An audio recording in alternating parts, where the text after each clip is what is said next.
chez vous en ce mardi 2 mars. Nous pouvons être surpris aujourd'hui de la violence de Dieu. Je dis entre guillemets la violence de Jésus à corriger son peuple, à corriger Gomorrhe, à corriger Israël, à corriger les pharisiens et les scribes. Mais voilà, voir son péché est un avantage. Et l'Esprit Saint, normalement, met en lumière notre péché.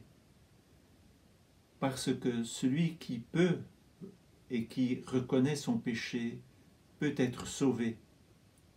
C'est bien cela. Jésus, c'est Dieu sauve. Mais de quoi sauve-t-il? Du péché. Mais si nous n'avons pas de clarté sur notre péché, comment peut-il nous sauver? Donc, ne pas voir son péché, c'est une invitation à demander l'Esprit Saint, à avoir la lumière. Un saint, normalement, il se sait pécheur, il se sait complètement dépendant de la miséricorde de Dieu. Si nous n'avons pas de conscience de notre péché, eh bien, le temps de la conversion est arrivé. Nous pouvons demander la lumière de l'Esprit Saint. C'est Saint Jean qui dit ça dans son évangile, que l'Esprit Saint, Paraclet, accuse le monde à l'égard de péché, de justice et de jugement. Donc, l'Esprit Saint met en lumière notre péché. Et si Jésus et Dieu, dans ces lectures d'aujourd'hui, peuvent sembler violents, eh bien c'est bien pour que l'homme puisse voir, ouvrir ses yeux et être sauvé. La violence, dans cette première lecture tirée du prophète Isaïe, c'est « ôtez de ma vue vos actions mauvaises ». Le psaume nous dit « Car tu as récité mes lois, à garder mon alliance à la bouche, toi qui n'aimes pas les reproches et rejettes loin de toi mes paroles ». Cette correction faite aux scribes et aux pharisiens, tellement de corrections.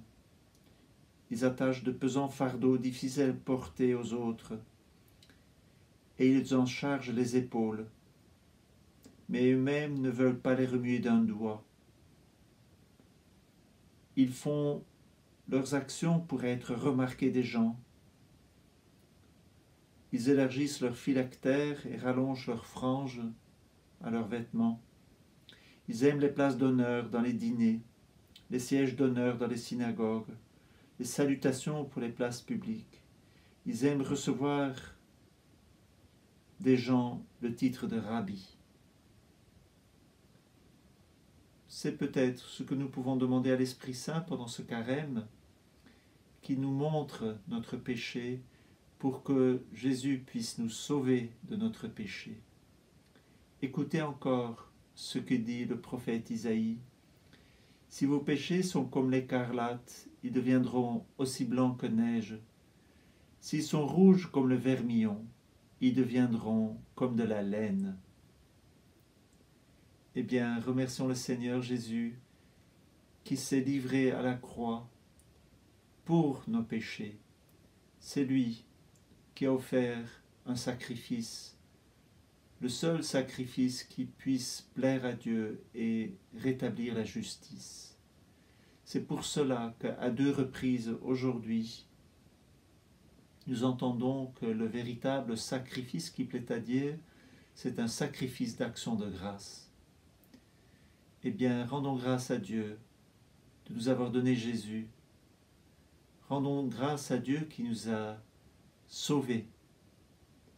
Et réjouissons-nous parce que son esprit habite en nous et que peu à peu, nous pouvons aller dans le monde pour dire que nous connaissons celui qui nous libère de la mort, du péché. Nous connaissons celui qui nous a donné la vie, cette vie en abondance, grâce à son pardon et à sa miséricorde. Bonne journée, à demain.